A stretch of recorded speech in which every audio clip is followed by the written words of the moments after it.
মুসলমানেরই এই দুনিয়ায় হয়তো 50 বছর বাঁচবেন, তার জন্য এত পরিশ্রম কি দরকার?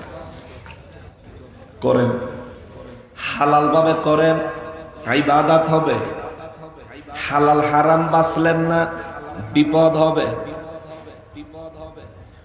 ওরে 3.5 হাত মাটি ঘর, কারো আপন কারো পর, কারো হবে ফুলেরই বাগান, কারো বা হবে জাহান্নাম। ওরে 3.5 হাত মাটির ঘর, কারো আপন কারো পর, কারো হবে ফুলেরই বাগান, কারো বা হবে জাহান্নাম। ওরে কঠিন আযাব হবে সেই দিন না চিনিলে নবী, ওরে কঠিন আযাব হবে সেই দিন না চিনিলে নবী। ওই কবরে যেতে হবে, থাকবে না কেউ সাথী। ওই কবরে যেতে হবে, থাকবে না কেউ সাথী। নবী আমার আপন, কবর আমার ঘাটি। নবী আমার আপন, কবর আমার ঘাটি। ওই কবরে যেতে হবে, থাকবে না কেউ সাথী। ওই কবরে যেতে হবে, থাকবে না কেউ। থাকতে হবে নিরালায়, একা একা বাসতলায়। থাকতে হবে নিরালায়, একা একা জঙ্গলায়।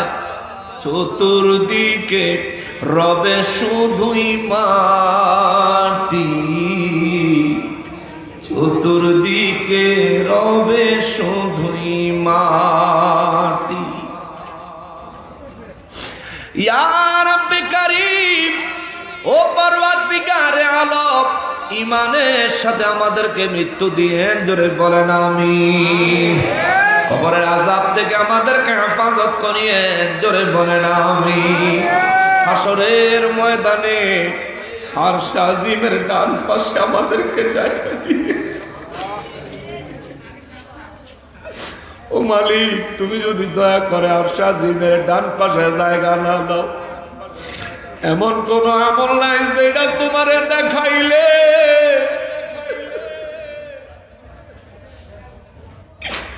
এমন কোন ইবাদত নাই যেটা তোমারে দেখাইলে তুমি খুশি হয়ে আমার আরশ আজিমের ডান পাশে জায়গা দিবা। মালিক, আমরা ইবাদতের ক্ষেত্রে অতি নগণ্য। ও মালিক, হাসরে যদি আমাদের জিন্দেগির আমল নামাদের টান দিয়া পুঙ্খানুপুঙ্খ হিসাব টান দাও, আল্লাহ আমরা ধরা খায়া যাব। তোমার আরশ আজিমের ডান পাশে জায়গা দিও। আমাদের আমল নামার দিকে তাকায়া না, আমার দয়াল নবীর দিকে তাকায়া, জোরে কোন আমিন।